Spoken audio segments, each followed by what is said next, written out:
ZipRecruiter is a proud sponsor of Without Warning podcast. Use code word WOW and search for jobs anytime, anywhere. The Lauren Agee case was hastily closed by authorities, but many questions remain. Come behind the curtain with private investigator Sheila Wysocki as she uncovers the truth about what happened to Lauren. This is Without Warning. Warning. The following episode contains details about sexual violence and elements that are graphic in nature. I just want to make sure all this stuff is figured out, It almost seems like I'm a suspect right now, but I know you guys are just doing your job. When did you become incarcerated, approximately? July 2nd, 2016. Okay, so just over a year and a half ago, is that right? Yes, sir. Over 18 months. Now, I understand you're here on a criminal charge. Have you had previous criminal convictions prior to the one that landed you in jail? Speeding tickets. Okay, what about DUIs? Yes, but this is for my first DUI. So this is your sentence you're serving is for your first DUI? Yes. Have you had convictions for subsequent DUIs? Yes. Does that mean multiple? Yeah. Yes. And how many DUI convictions do you have? I have 3. Do you remember the years of those convictions? 2000, whenever this is, 2012. And I don't remember the year of the second one. And my third one was in 2016. Okay, were those all in the state of Tennessee? Yes. Okay. Were those convictions for driving under the influence of alcohol or of other substances? Alcohol. Were you ever convicted for driving under the influence of a drug? No, I don't do drugs. Okay. Besides those DUI convictions, have you ever been arrested for anything else? I got arrested for a capious when I was 18 because I missed a court date for a speeding ticket. And driving on suspendeds. Okay. So those are your only other arrests? That I can recall, yes. You ever been arrested for domestic violence? No. You ever been arrested for any assault offenses? The one now is vehicular assault. They Okay. count it as an assault. Anything else? No. Okay.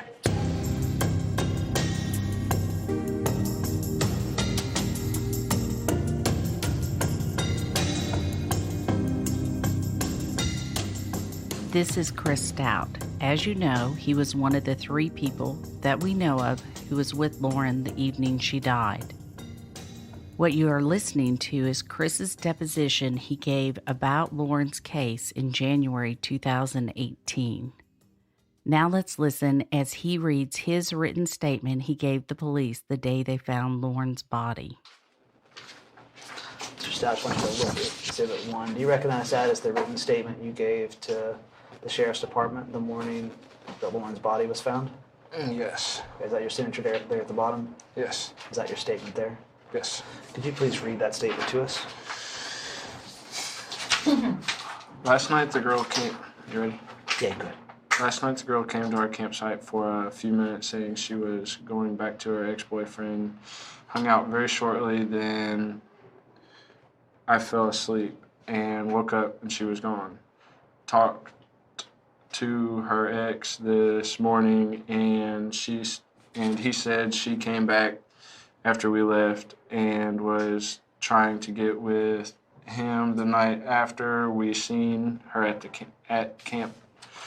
He said she was trying to make out with him in front of his new girlfriend. Then he walked away. Now you'll hear an interview with Chris Stout and Jeremy Taylor days after Lauren's death. I got there Friday night, and then they already had most of the camp set up, and then we stayed up there Friday night. Trying to think if Hannah and Lauren were there Friday night. They were there. They showed up later that night. We were all went and got them from the dock, came back, and we're all hanging out. Okay, did you hear what he just said? He doesn't remember when Hannah and Lauren showed up to Wakefest. Now listen to what he told the off-duty police officer Ryan on the boat when they found Lauren's body. So I said, how'd you get here? And he forgot he told me that earlier. And he's like, well, she brought us here. The girl that's our friend in the water, she's the one that took all of us here. I'm like, so if she would have left from earlier, like you said, she'd just leave you here? He's like, well, yeah, I guess. I'm like, well, that'd be pretty shitty of her, wouldn't it? Well, yeah. And he didn't make a lot of sense. But anyway.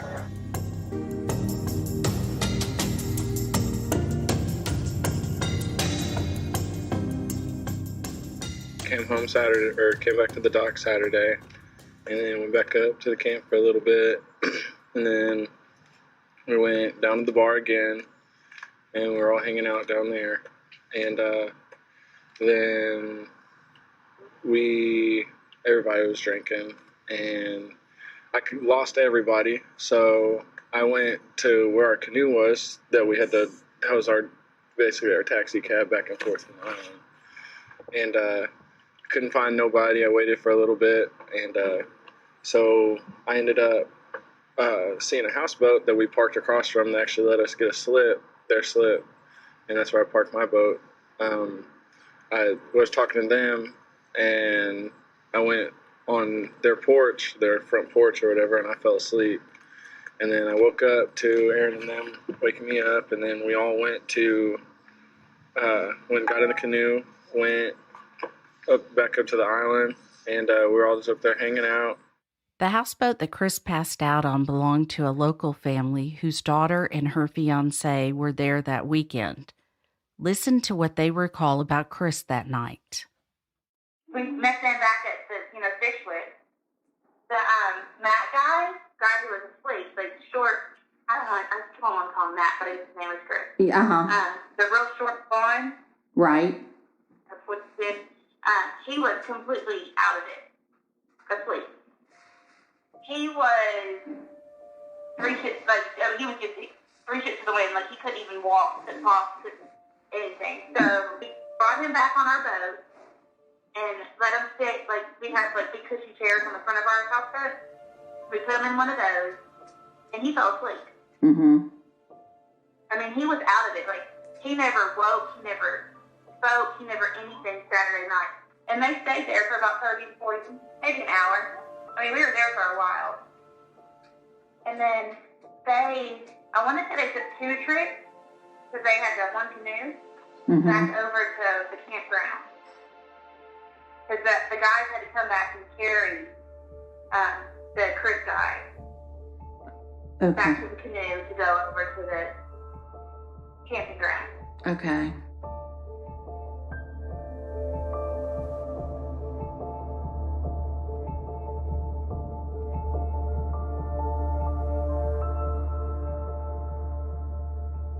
It wasn't for very long, though. Everybody was pretty drunk, and that I remember.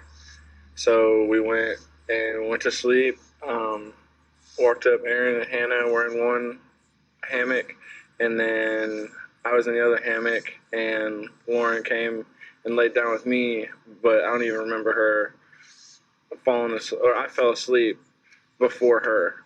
She laid down, and as soon as she laid down, I was out. And when I woke up Saturday morning, she was gone, but we had a couple different hammocks, so I thought maybe she went inside the tent or to another hammock. And so I fell back asleep and woke back up again, and Hannah was like, "Where's Lauren?" I was like, "I don't know, I thought she was in there with you guys." And she was talking about her ex the night before, and she was worked up. She wanted to go back and see him, but he didn't want to see her. So we were like, that's not a good idea. You shouldn't do that.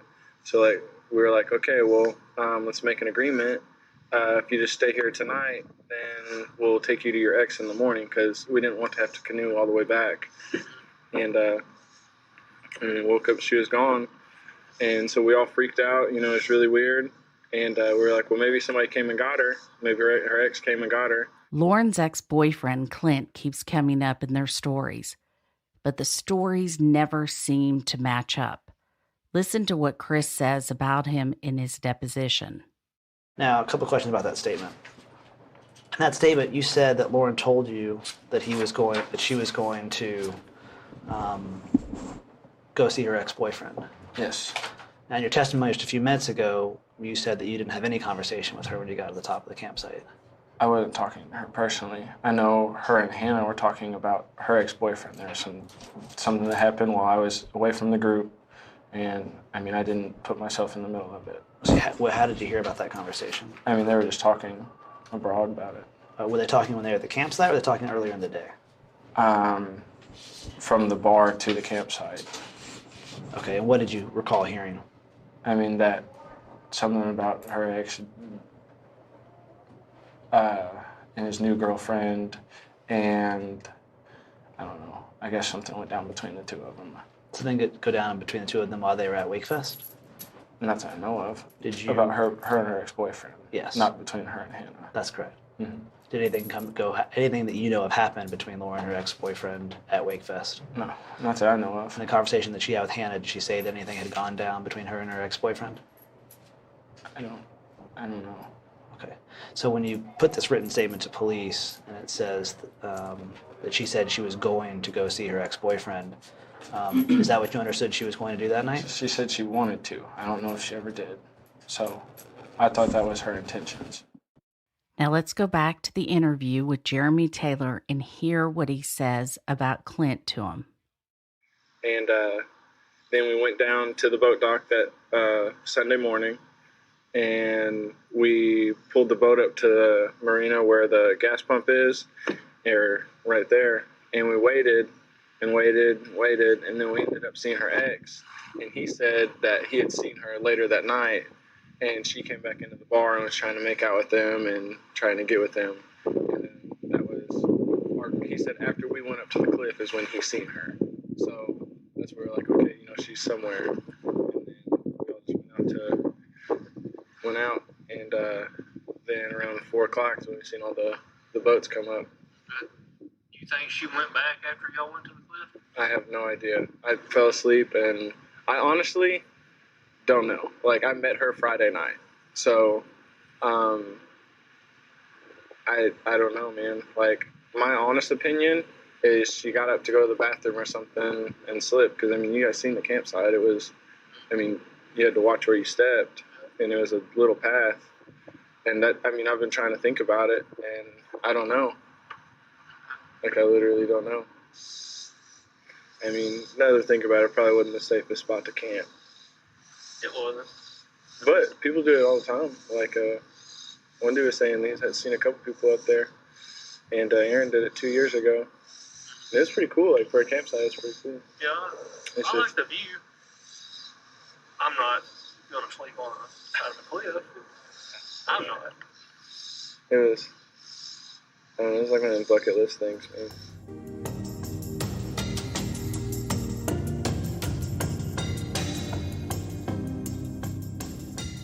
Jeremy Taylor stated it was a nice view from the top of the cliff. Don't forget, he is also the one Chris Yarchuk witnessed taking selfies on top of the cliff when they went to take photos of the campsite. You was intoxicated?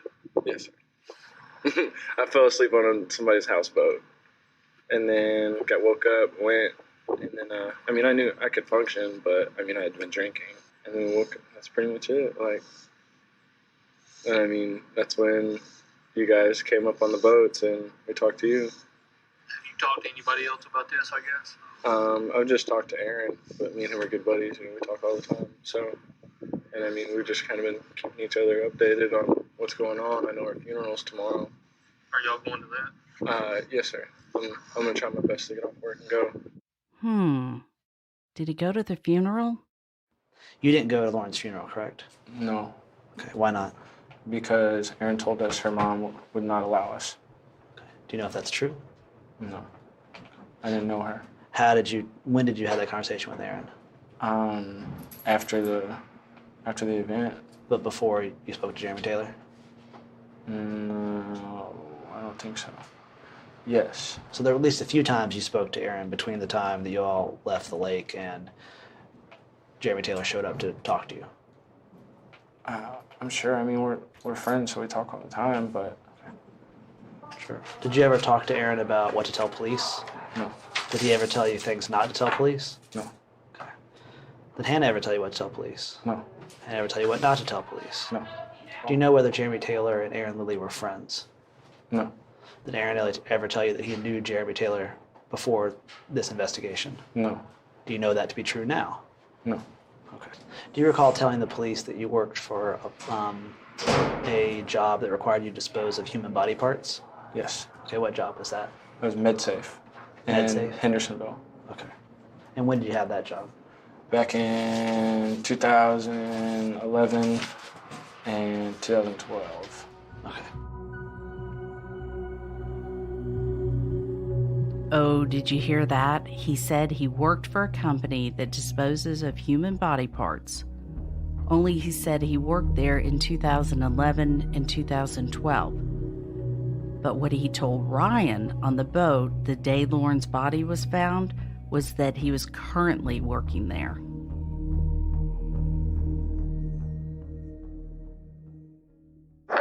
What did he say? The one with the white hat, the one that's not in that picture, the other one, the main suspect in my book, he grinds up human body parts for a living. Like the hospitals and doctors' offices, when they do amputations and stuff, they send them to this place he works at. He sends them through a grinding machine, and it's like a breakdown process solution kind of thing, and then they get sent off to the dump. How do you know that? He told me. I'm like, so what do you do for a living? That's what he does. Did he tell you what the name of the company was? Nope. He told me he was in a warehouse. He wouldn't say where, wouldn't say what the name of it was, nothing. I don't know if he legally can or what. He did say something about if people in the community knew what that warehouse was that he worked at, they'd be moving away. Now, listen to a completely different story he tells Jeremy Taylor about where he works. Where do you work? Work for a Kincaid Moving Company. How long you work for them? About 6 months. Like, I just want to make sure all this stuff is figured out. It almost seems like I'm a suspect right now, but I know you guys are just doing your job. Yeah, I mean, I'll say that everybody that was with her or had any contact with her is a suspect at some point until, in anything, it doesn't matter what it is, even if it's an accidental, and I know if there was a camera that showed what happened, you'd still be a suspect until we rule it out. And that's what I'm doing with, talking with you and I mean, justice needs to be served. If I had a daughter and something happened, I'd do everything I possibly could to have everything established and know exactly what happened. That's what we're trying to do, and it just takes a little time. And, of course, there's a lot of people. It ain't just y'all three. Yeah. I asked. The media is looking not so hot. The media is going to take it and they're going to turn it into a murder first thing. Before any questions that are asked, they're going to turn it into a murder. They're going to try to find something that's not right to make a story out of it. And they're going to flip whatever anybody says and turn it around. Because on there that says the Sheriff's Department said this, Sheriff's Department that, there's not one person at the Sheriff's Department has talked to the media. Yeah. None. And it's just not looking good. Like, literally, the only people who would know anything about it after we went up to the cliff is me, Hannah, and Aaron. And Hannah and Aaron were asleep, and as soon as I sat down in the hammock, I was pretty much asleep. So, I remember her laying down too, and then I was out. And I just woke up, she was gone. So, I mean, there's not much of a story to tell. Well, there is a story to tell, but, the media has it looking horrible. Yeah.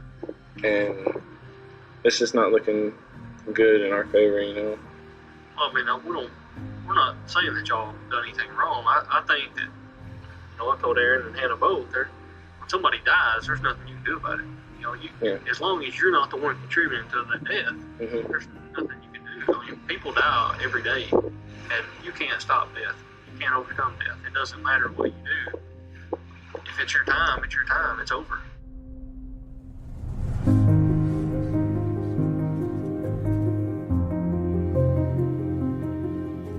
If what Jeremy Taylor just said sounds awfully familiar to you, it's because it is. He said almost the exact same thing about it being your time when he was interviewing Aaron. You heard that in a previous episode. Now you'll hear some more inconsistencies in Chris's conversation between him and Jeremy Taylor and Ryan Melanson. Do your parents live in Harrisonville? No, sir. My parents live in Clarksville. Where are you originally from? Clarksville. Yeah. Just never want to move back home? No. That ship has sailed. So I don't think I can live with my mom again. I want to take a moment and thank Resonate Recordings. Resonate Recordings helped me make this podcast what it is today. Their experienced team went above and beyond to help me launch without warning, took on the editing, mixing, and mastering, and helped me land a spot in new and noteworthy in iTunes. If you have a podcast or are considering starting one, I really urge you to let Resonate Recordings help you take your podcast to the next level. As an exclusive offer, my listeners can go to resonaterecordings.com and get their first episode produced for free. Enter the promo code WOW when you submit the free episode form. Don't let this opportunity pass you by. Make podcasting easier for yourself.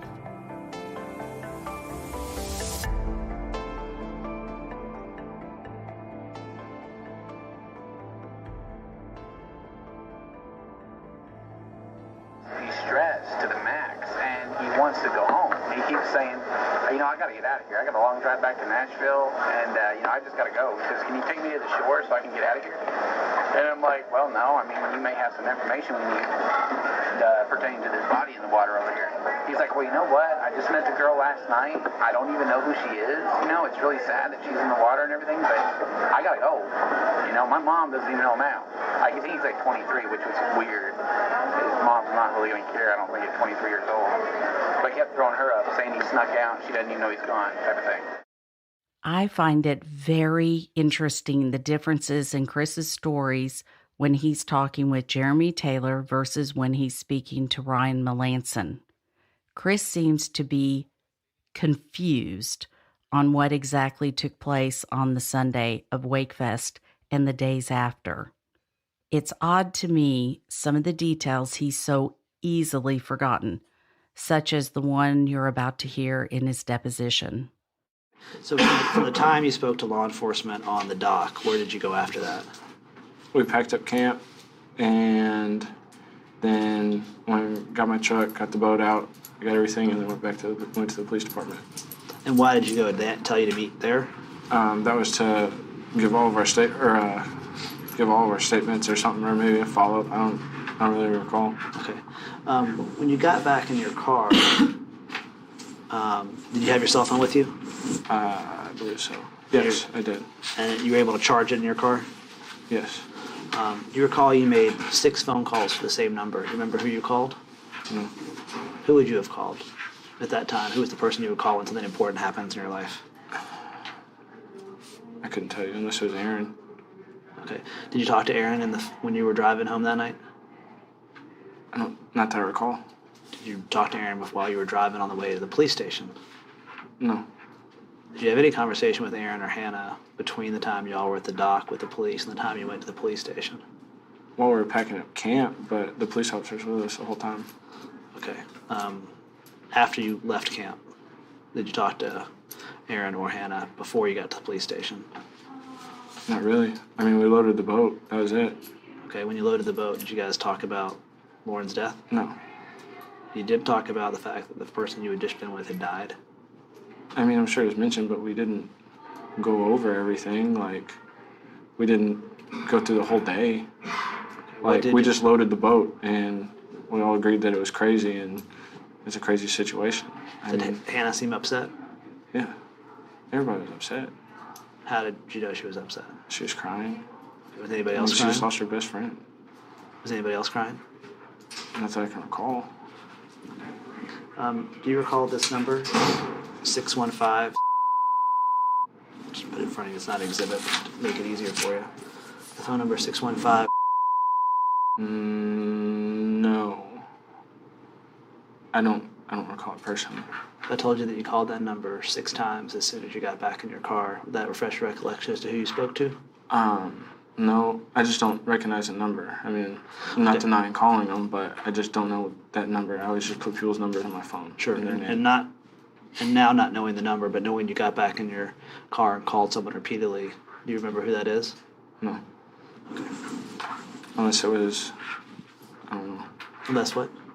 I was going to say unless it was like a girl I was talking to or something, but I don't recall. Who were you talking to? What girl were you talking to at the time you went to Wakefest? I don't recall. I didn't have a girlfriend, but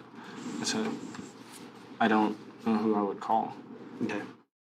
Don't you think it's a little strange that he can't remember who he called 6 times after such an important moment in his life? I wonder who he called. Now that we've heard Chris Stout's side of the story, let's hear from witnesses that saw him throughout the weekend and specifically on Sunday. This is Chris Yarchuk, the off-duty White County police officer who you've heard from several times throughout this podcast so far. One of Chris Yarchuk's fantastic skill sets is his observation skills. Even with the thousands of people there, he easily noticed Lauren and her friends. You saw Lauren, you said, several times that night. Why did Lauren stand out, and how did you first come upon her? I was making my rounds, so I'd walk around the outside of Fish Lips. And she saw me and just come running up and told me her name, and I'm going to school and, you know, in criminal justice, and I want to be a cop, and I want to be a lawyer, and just going on and on about all kinds of stuff. Asked me a bunch of questions about being a police officer and if it's fun and what do you do. And I mean, obviously, part of what I do, private duty, was how I came into contact with her. But Tell me what you thought of her, what your initial impression was. Just life of the party, just outgoing. She acted like she didn't know a stranger, very bubbly, very personable, bright, excitable voice, just very intuitive. Not shy? No, not at all. So you see her, and she is outside of Fish Lips, and she's with Hannah and Aaron. Is that correct? Yeah, they were 3 of them sitting in the plastic Adirondack chairs. Aaron and Hannah, and then there was a little German Shepherd, 6-month-oldish dog with them, and then Lauren. And I didn't even realize Christopher was with him until later on when he kept coming back over, because I'd seen him throughout the night talking to 2 or 3 different women, sitting in the windowsill, his hand on one, trying to dance with another, and he's just roaming around the whole place, just being a 20-whatever-year-old guy, I guess. Did you have any initial impression of them? Just they're young. Did they stand out like Lauren did? Only Chris did in my mind, just because of the fact that I saw him with multiple people, multiple women, and he's wandering around between different girls, holding hands with this one, rubbing legs with that one, trying to dance with this other one. So to me, that I was just kind of like, well, it's a small place. Everybody's going to see what you're doing. I mean, you're not really doing yourself any favors. But I saw Chris and Hannah and Aaron and Lauren leave. Okay. It was Chris. I mean, that was the 4 of them left together. That's who I met that night. The 4 of them, little surfer blonde boy, Bieber, Chris. Yeah. And the 4 of them left together. Hannah asked me for a cigarette. Lauren asked for a cigarette. I'm not a smoker. And at that point, that's when I noticed that Lauren, her behavior had changed from the consistent I thought, well, I don't know if they've taken something. I don't know. They've snuck in drinks. You know what I mean? Because, I mean, obviously there's so many people, and I think I had 6 officers there at night, and I'm always just walking around checking all their posts if they need anything, need breaks, lunches. There's a lot to keep an eye on. So the last time I saw her was 2 o'clock, and it was 14 or 15 hours later when I saw her in the water. Him and Christopher both were in the canoe behind the houseboats in line of the bodies. So as soon as we went around the corner, they started screaming and paddling.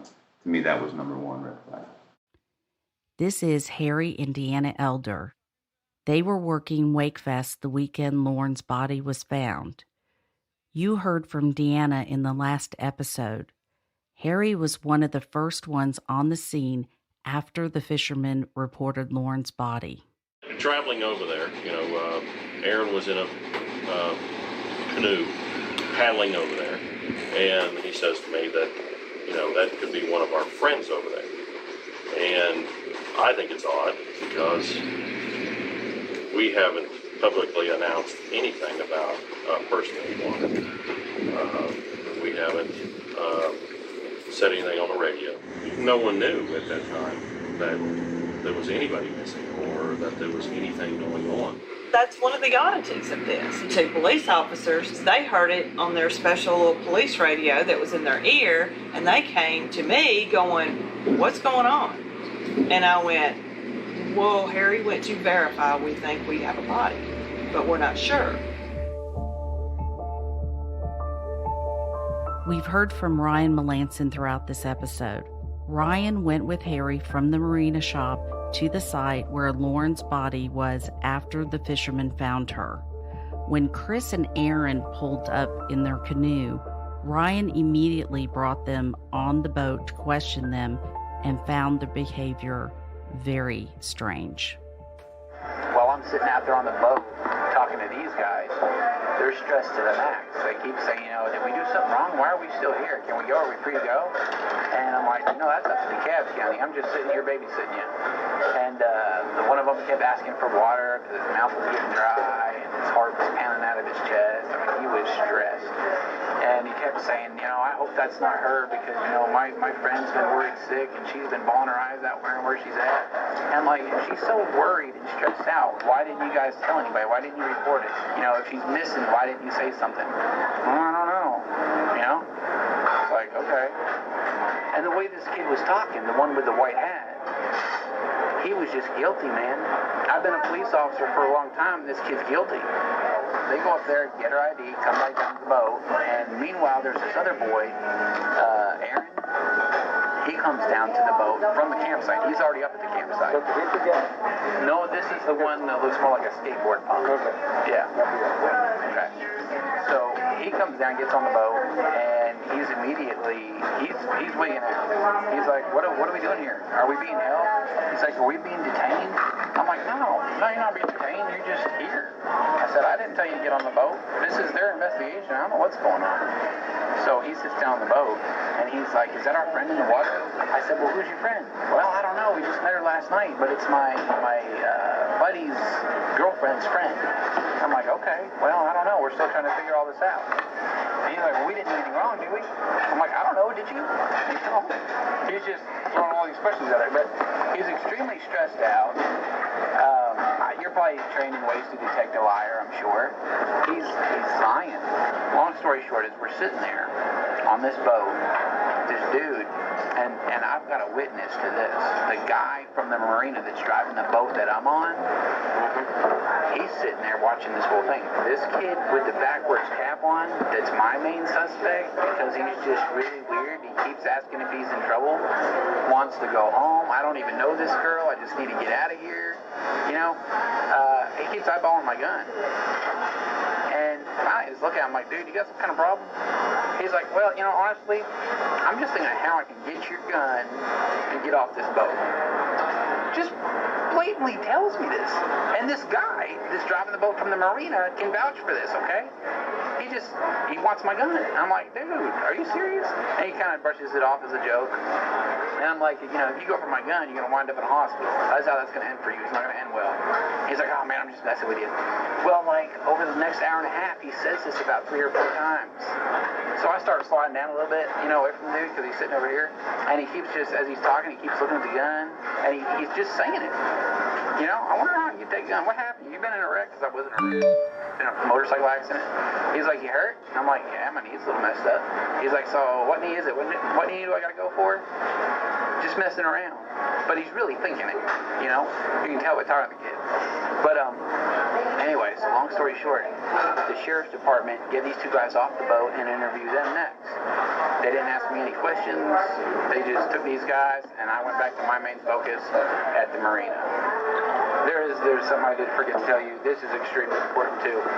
These guys said that this girl stayed on a boat, a houseboat with a bunch of guys. They didn't know what houseboat, they didn't know who the guys were or anything. And that's the story they were sticking to while they were on the boat with me and this guy from the marina that was driving the boat.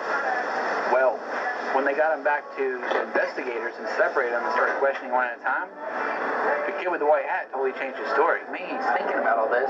He's like, oh no, autopsy, okay. Yeah, now she did come up to the campsite, and I did have sex with her. But then I don't know what happened to her. I went to bed, she was gone. That's his story. Said one of the TWRA guys said that when they asked this kid why he changed his story about her being on a houseboat and then she was at the campsite and he actually had sex with her that night, he said because I didn't want anything to get pinned on me. He said every time I have an encounter with law enforcement, I go to jail.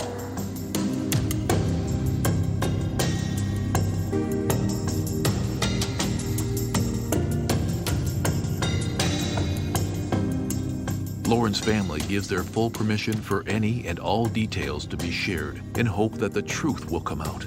If you know anything at all, call 1-888-599-0008 or email tips@SheilaWysocki.com. Next time on Without Warning. When was the last time you saw Lauren?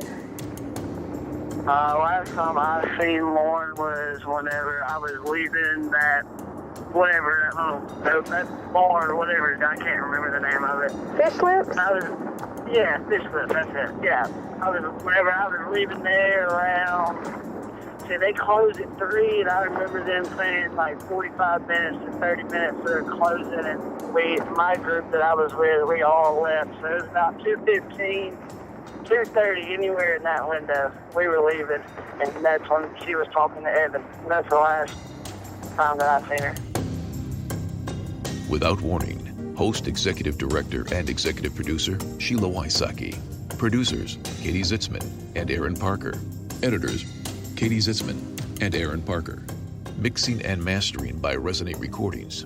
Narrator, Tim Evans. Thank you for listening to Without Warning. Make sure you subscribe to the podcast and leave us a quick review to help others discover it too. If you or someone you know knows something about this case or the people involved, you can submit tips by emailing tips@SheilaWysocki.com.